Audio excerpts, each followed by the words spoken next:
माझं जाहीर आव्हान आहे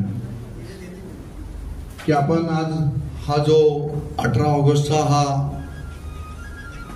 नोकरी मेळाव्याचं आयोजन आम्ही या ठिकाणी करण्यात आलेलं आहे।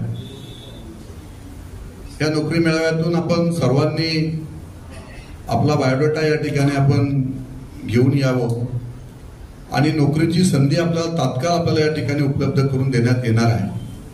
परंतु भविष्याच्या काळामध्ये माझ्या सर्व मतदारसंघातील तरुणांनी एकत्रपणे येऊन या मतदारसंघासाठी एक विजन ठेवून आपण त्या ठिकाणी काम करावं। बऱ्याचशा ठिकाणी अशा अनेक समस्या येत असतात की स्थानिक म्हणून आपल्या काही लोक त्या ठिकाणी आपल्याच लोक त्या ठिकाणी विकासाला अडचणी करत असतात। असं न करता आपण विकासाला प्राधान्य दिलं पाहिजे। आपण नवीन कल्पना आपण आपल्या मतदारसंघामध्ये आणल्या पाहिजे आणि ज्या आपण नवीन कल्पना आपण मतदारसंघ